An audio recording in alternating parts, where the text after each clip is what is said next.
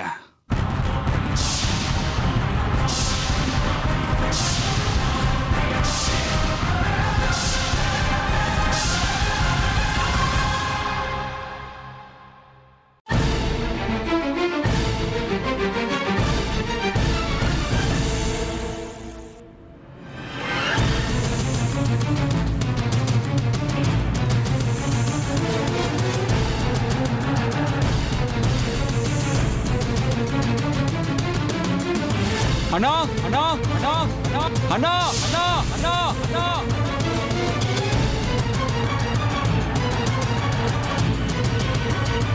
அண்ணா அண்ணா அண்ணா அண்ணா அண்ணா அண்ணா அண்ணா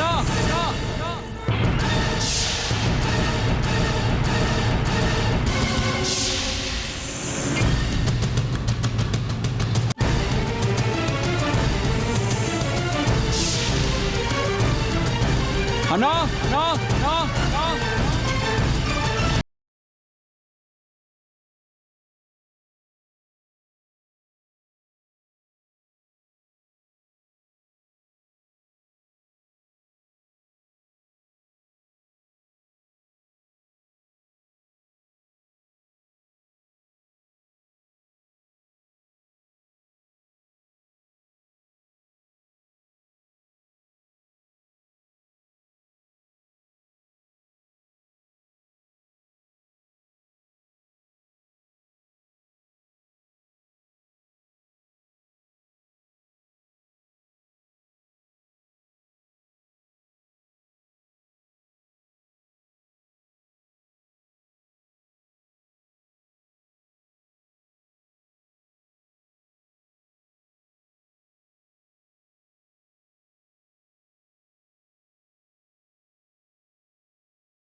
இடத்துல ஆள் நடமாட்டமே காணோம்.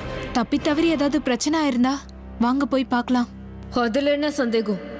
இந்நேரத்துக்கு அவங்க 2 பேர் கதையும் முடிஞ்சிருக்கும். அப்படின்னா சரி, அவங்க இந்த பக்கம் தானே போனாங்க, வாங்க போய் பார்க்கலாம்.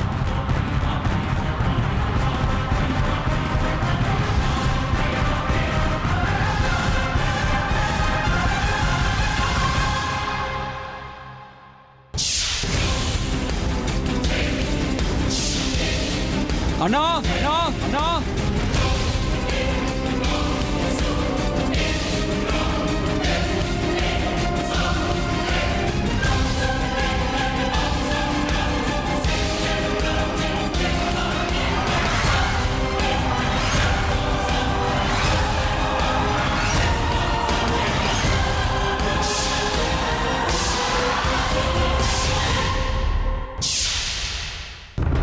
இல்ல, அதுக்கு வாய்ப்பே இல்ல. ருத்ரா, என்னைக்குமே உன்னால அதை செய்ய முடியாது. இந்த ருத்ரனால செய்ய முடியாத காரியம் ஒண்ணுமே இல்ல. ஒழுங்கா இப்ப நீ உண்மைய சொல்லல, உன்னையும் அந்த நாகராணியும் கொன்னுடுவ.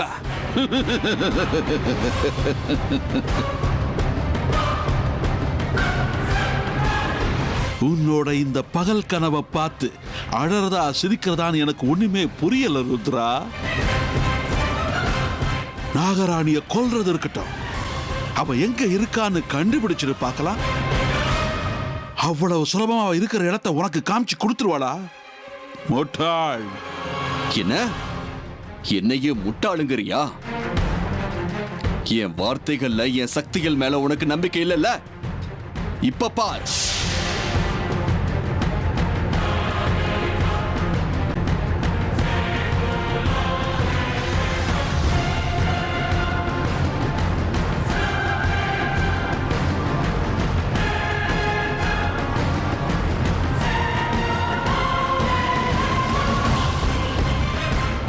பார்த்தல இப்போ பாரு, நாகராணியை எப்படி சரப்பிடிச்சிருக்கன்னு பாரு. முட்டாள், முட்டாள் தாண்டா நீ. நாகராணிய சிறப்பிடிச்சிட்டோன்னு பிரமையில நீ தெரிஞ்சுக்கிட்டு இருக்க. இப்ப நான் சொல்றேன் கேளு. நீ சிறப்பிடிச்சது அந்த நாகராணிய இல்ல, நாகராணிக்கு உறுதுணையா இருக்கணும்னு நானே உருவாக்கின சேஷா.